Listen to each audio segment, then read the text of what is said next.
Ladies and gentlemen, now I would invite Madam Bhanu Kumar, Director Commercial MSTC Limited, for presenting on ELV and Mineral E-Trading. Madam Bhanu Kumar.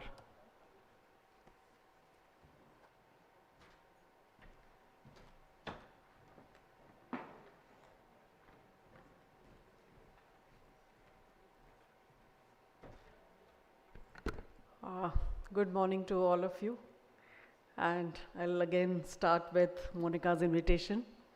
So when she contacted me for this conference today, the topic actually we were not able to zero in on any one particular topic, and since it is coming together of steel, mining and logistics, and MSTC as a company has been present in steel and mining to a very large extent, I decided on talking about ELVs, which is the hottest topic, as Mr. Isar also said, and also the mineral e-trading, what we are doing, how we are digitizing the transactions in the mineral sector.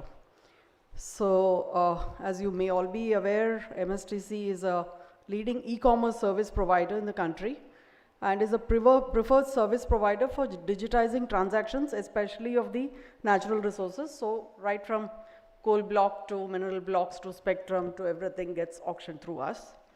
Over a period of 2 decades, we have built a very strong foundation for allocation, auction, trading various resources with the state-of-the-art infrastructure and technology, which ensures transparency and competition, translating to the best value for the producers. Large number of buyers and sellers base has resulted in enhancing the competition, resulting in maximization of the government revenues and the stakeholders' satisfaction.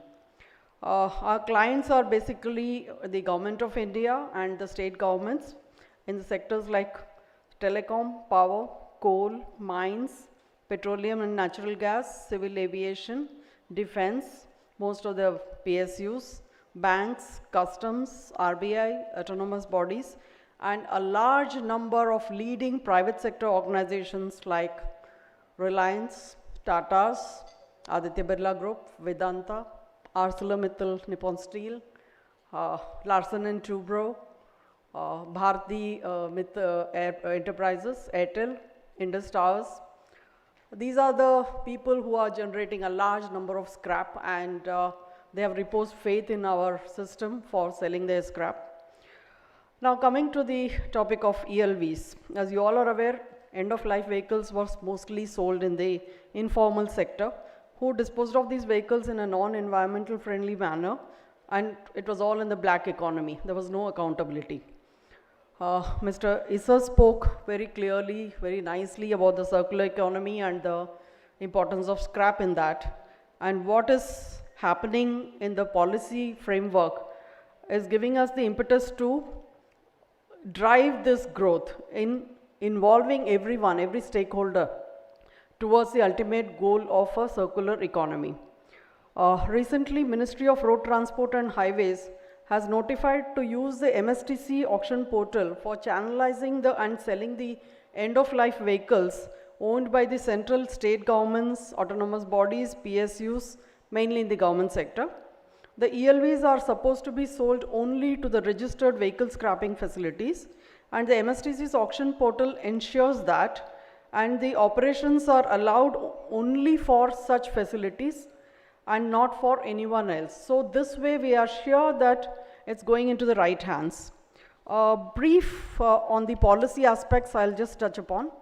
MoRTH in September 21 notified the Motor Vehicles Registration and Functions of Vehicles Scrapping Facility Rules 2021 for setting up of the authorized vehicle scrapping centers across India, and the voluntary vehicle fleet modernization policy or vehicle scrapping policy is a pivotal initiative in the Indian road transportation sector.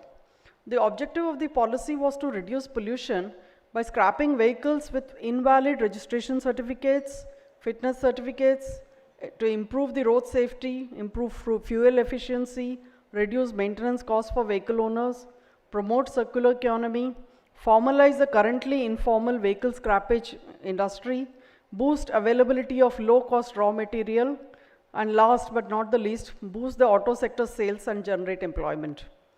Some of the following facts will also attract your attention. The transport sector contributes to about 14% of the global emissions of greenhouse gases, including carbon dioxide. Commercial vehicles comprising of medium and heavy commercial vehicles and light commercial vehicles contribute to nearly 65 to 70% of the vehicular pollution, even though they constitute only about 5% of the total fleet. The older commercial vehicles, typically manufactured before 2000, constitute less than 1% of the total fleet, but contribute to about 15% of the total vehicular pollution. They pollute 10 to 25 times more than a modern vehicle. In India, it is estimated that there are about 6 crore vehicles which are older than 15 years. If we roughly take even 50% of the vehicles, considering that some of them might have already been disposed of through the informal sector, still there is a good number of 3 crore vehicles which needs to be recycled. Further, if we consider the 3 crore vehicles to be a car, because there will be an averaging out of smaller vehicles and the larger vehicles. So if we actually see this, then the figure of 200 million metric ton of ferrous content can be recycled. Rough estimate on saving of natural resources is iron ore to the tune of 318 million metric ton, coal 116 million metric ton, limestone 13 million metric ton, furnace oil 60,000 lakh litre. Coming back to the policy, it provides guidelines for setting up the infrastructure, incentivizing the states, and simplifying the rules under the VVMP policy. For infrastructure development, there are basically 2 requirements. First is the setting up of RVSF, as Mr. Isar just talked about. Siro is one of the RVSFs, and they are planning to expand all across the country in another 2-3 years. But that will again be a very small portion, and what we need is hundreds, probably thousands of such RVSFs all across the country. Only registered vehicle scrapping facility can be allowed to dispose of the ELVs in a environment-friendly manner. The process to be followed for disposing of the ELV has already been notified by the Central Pollution Control Board. As per the CPCB guidelines, the ELV needs to be depolluted before dismantling. The hazardous waste arising out of the ELV should be handled and disposed following the norms of the State Pollution Control Board. The engine of ELV should be drilled with 6-inch hole in the casing to make it non-reusable, and thereafter the recovery of metals should be done. At present, there are just about 25 operational RVSFs in 8 states in the country. The second requirement in setting up of the automated testing stations. These are required to improve transparency and objectivity in testing. The vehicle needs to have their fitness tested through these stations. The transport vehicles need to go through this fitness testing after 8 years, and the non-transport vehicles, the testing has to be mandatory after 15 years. Since the number of vehicles is large, and we have just about 11 ATS in the country, scattered in just about 4 states, the existing facility is definitely inadequate. The VVMP policy also talks of some incentives for the new vehicle purchased against the ELVs. Whenever a ELV is disposed through RVSF, the ELV owner gets a certificate of deposit.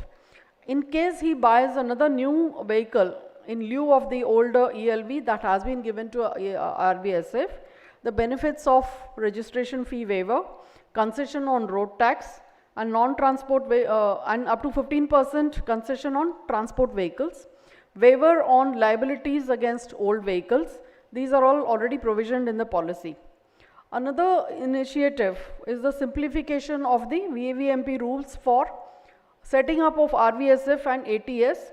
There is a national single window system, popularly known as NSWS, which actually facilitates setting up of such facilities. Now, coming back to what is our MSTC doing. MSTC has already developed a e-commerce platform for channelizing all such ELVs, where only the operational RVSFs are permitted to participate in the auctions. All that is required to be done is the sellers send the vehicle details to us. We take care of the entire transaction, bidding, e-payment gateway, everything, collection, and we also have the facility of uploading the certificate of deposit. This we are in the process of integrating with the e-Vahan portal of MORTH, so that such certificates are available easily for all stakeholders and will ease out the deregistration process.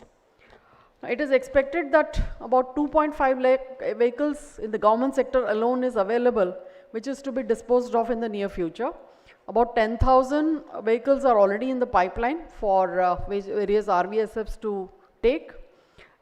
We have sold about 5,750 vehicles only in the last 3 months since the time the portal was launched, and various government departments have realized more than 37 crores of revenue from sale of these ELVs. The 5,750 ELVs that we talked about has contributed to the circular economy by recycling 6,200 metric ton of steel and saving the natural resources by 9,800 metric ton of iron ore, 3,500 metric ton of coal, 390 metric ton of limestone, and 18 lakh liters of furnace oil. To give more impetus to this scheme, MSTC is also developing an individual portal where you and me, individuals, can sell our ELVs, and the number of such ELVs, as I stated, is very large in number. So I would request all of you as an individual to use our platform for selling your ELVs and getting the maximum value for your ELVs. Now it's the responsibility of each one of us to contribute to the environment and leave a greener and cleaner environment for the next generation. Now the second topic that I need to touch upon today is about what we do, how we have introduced e-commerce in the mineral trading sector.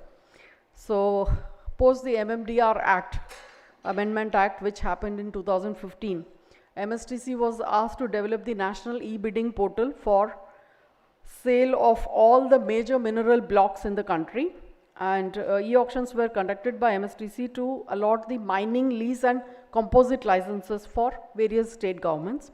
Through this portal, till today, we have sold about 267 major mineral blocks as on date for various major mineral holding states, which are about 12 in number.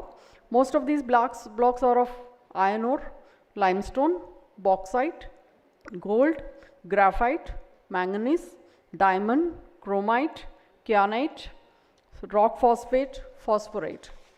Besides these major minerals, we are also in the process of selling the minor mineral blocks for various states in Chhattisgarh, Rajasthan, Uttar Pradesh, Assam, Jharkhand, Kerala, Andhra Pradesh and Odisha.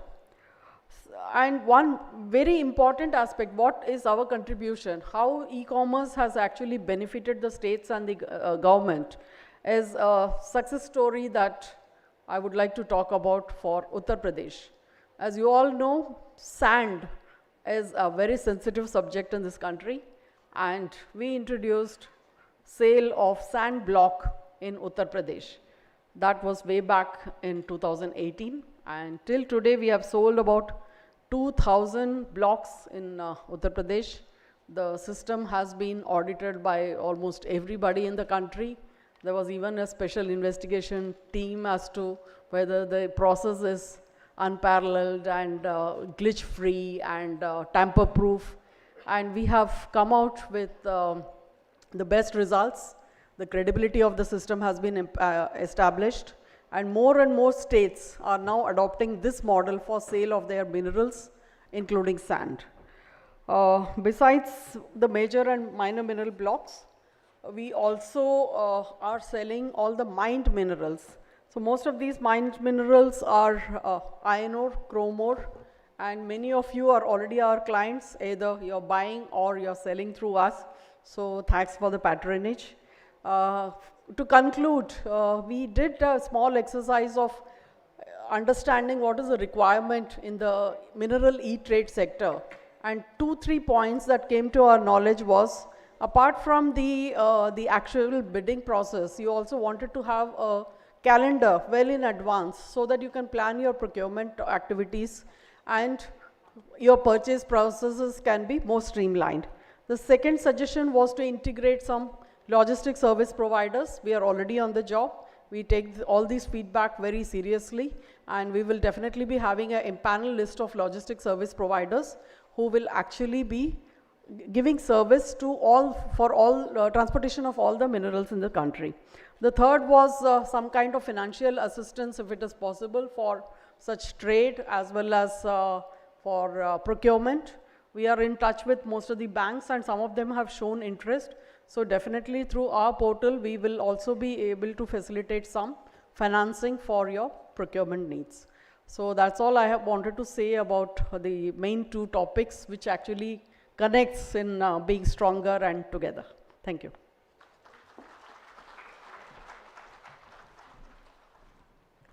Thank you, ma'am, Bhanu Kumar, for sharing a very insightful presentation into the end-of-life vehicle, the initiative, the vision and the policy, and the way forward.